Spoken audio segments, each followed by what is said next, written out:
भूचाल के झटके लगते ही सब भाग गए और बंधुओं, वो जो महात्मा प्रवचन कर रहे थे वो वहां के वहां टिके रहे। जिसने महात्मा जी को बुलाया था वो आए। उसने देखा महात्मा वहां ही बैठा है, भूचाल शांत हो चुका है। सब लोग धीरे धीरे वापिस आए। सबने एक प्रश्न किया कि हे महात्मन, हम सब भाग गए थे और हमें स्मरण भी नहीं है, सानू चेता भी नहीं, हमें ज्ञान नहीं रहा, याद नहीं रहा कि आप सुना क्या रहे थे। और आपने अपने प्रवचन को वहां से ही शुरू किया जहां छोड़ा था, हमारे भाग जाने पे।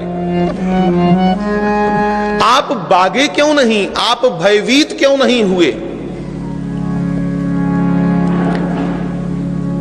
बंधुओं, महात्मा ने बड़ा सुंदर उत्तर दिया। महात्मा ने कहा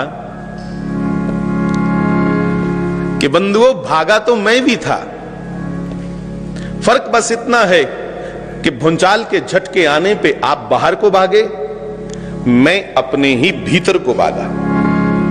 और जब कोई भीतर का गहरा लंबा गोता लगा ले, फिर उसको मरना और जीना, इसमें कोई अंतर नहीं रह जाता, उसके लिए दोनों बातें बराबर हो जाती हैं।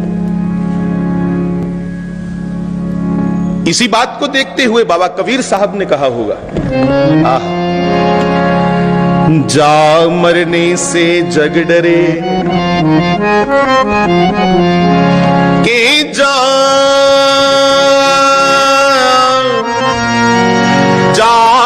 मरने से जग डरे, मोरे मन आनंद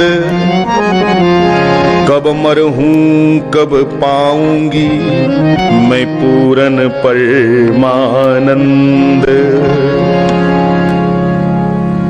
कोई तो बंधुओं उन लोगों का अनुभव कुछ विलग होता होगा कि वो मरने में भी आनंद ढूंढ रहे हैं और हम मरने के नाम पर भी भयभीत हैं। ये चेते हुए लोग होते हैं बंधुओं, जागृत लोग होते हैं। इसलिए गाड़ी में आते आते मैं ये स्मरण कर रहा था कि जिन्होंने कम से कम अपने नाम पर ही अब शोध कर लिया हो कि मेरा नाम सुचेत सिंह है, तो कम से कम मैं उस सुंदर चेतना को तो प्राप्त कर जाऊं, जाग तो जाऊं। हम तो मरने से पहले भी रोज मर रहे हैं बंधुओं। गीता जी ने ऐसे लोगों के लिए लिखा है, अनंत काले च मामेव स्वर्ण मुक्त्वा कलेवरम, कि हे अर्जुन, जो अंत काल में मुझे स्मरण करते हुए जाते हैं वो मुझे ही प्राप्त होते हैं।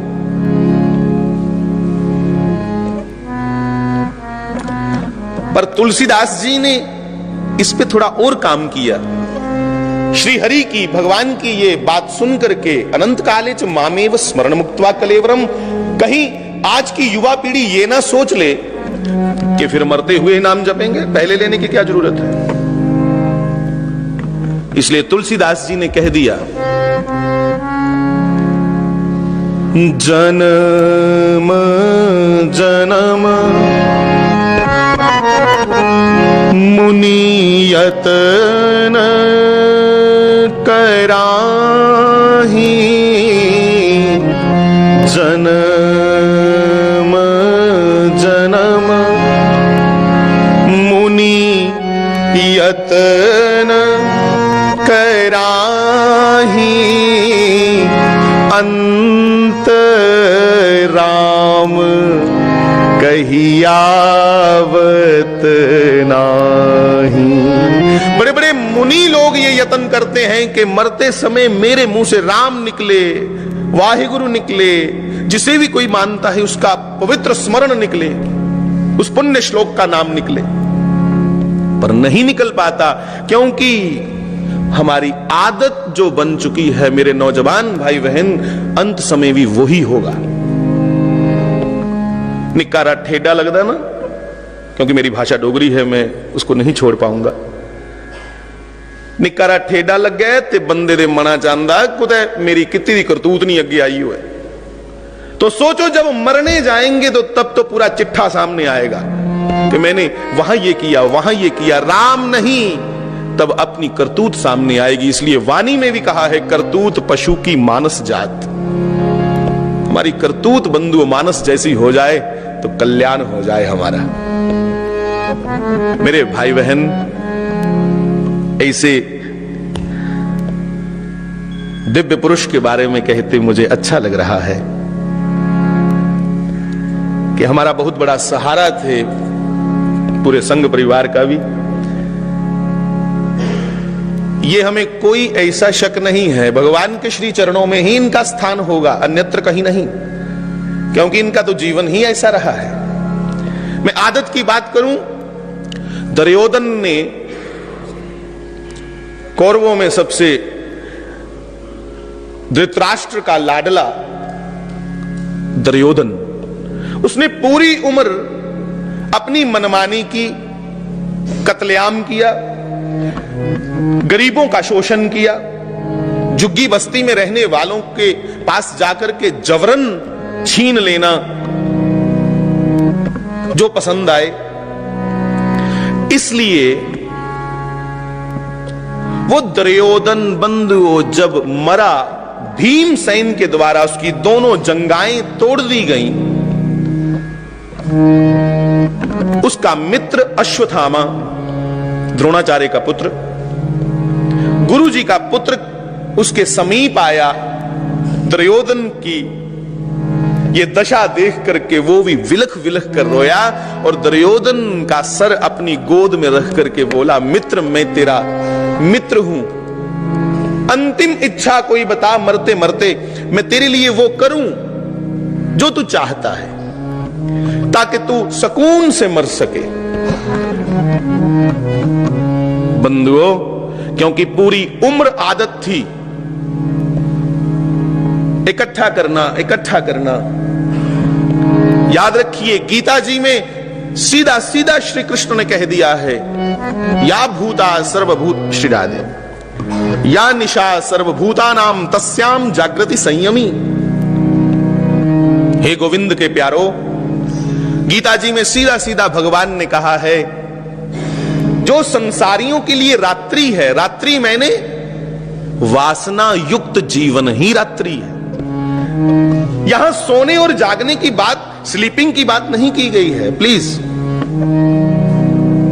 सोना मैंने नॉट ओनली स्लीपिंग, यहां सोना कहा गया है, विषयी जीव सोया हुआ है और जागरूक जीव वो है जो जानता है कि मैंने लोक के साथ साथ परलोक सुधारना है, वो जागा हुआ है। और मुझे कहते हुए पुनः कोई अतिशयोक्ति नहीं कि हमारे बीच ब्रिगेडियर साहब एक ऐसे व्यक्तित्व थे जो लोक और परलोक दोनों जगह इज्जत पाएंगे, दोनों जगह सम्मान का जीवन पाएंगे। बंधुओं, अब समय कम है, खाली दुर्योधन का एक प्रसंग कह के वाणी को विश्राम दूं कि दुर्योधन ने मरते समय भी यही इच्छा की। ये नहीं कहा अश्वत्थामा मेरे पास बैठ के कोई सदगुरु की चर्चा कर, मेरे पास बैठ के कोई गीता जी के श्लोक, या मेरे पास बैठ के कोई राम नाम सुना। उसने मरते समय भी पूरी उम्र कत्लेआम किया था। कहा कि मरते मरते मुझे पांडवों में से किसी एक का सर ला दे काट करके, क्योंकि आदत नहीं थी अच्छा काम करने की, आदत नहीं थी शुभ को स्वीकार करने की। बंधुओं, राम नाम तो मरते हुए वही महापुरुष ले सकता है जिसको बचपन से, फ्रॉम वेरी बिगिनिंग, एक ऐसा माहौल मिला हो, घर से एक ऐसा पवित्र माहौल मिला हो कि घर में एक दूसरे को मिले तो एक अच्छा संबोधन हो, राम राम बेटा, राम राम पिताजी, राम राम चाचा जी। बात बात पर हम उस मालिक का स्मरण करें, वो तब हो सकता है कि उसका स्मरण करते करते कोई उसके प्रति भीतर प्रीत जाग जाए, प्रेम जाग जाए, वो लोग ले पाए नाम तो ले पाए, अन्यथा हमारे जैसे लोग राम गा पाए, या फिर ऐसे कर्मयोगी लोग हो सकता है ये नाम जप पाए। ये नाम लेकर ही गए हैं, नाम जप कर ही गए हैं। इसलिए फिर कहूं, अनंत काले च मामेव स्मरण मुक्त्वा कलेवरम। अंत काल में सीधा व्यक्ति वहीं जाता है जिसका उसको स्मरण हो, और अंत काल में स्मरण उसी का बनना संभव है जो व्यक्ति जीवन पर्यंत एक अच्छी आदत से जी रहा हो। तो ज्यादा कुछ न कहता हुआ उस गोविंद से यही प्रार्थना करूं कि हे नारायण, हमारी ये आदत हो जाए कि हम तेरे स्मरण के बिना रहें ना। इन्हीं शब्दों के साथ, क्योंकि 11:30 तक समय कहा था, 11:34 हो गए हैं। धन्यवाद, सबको प्रणाम, राम राम।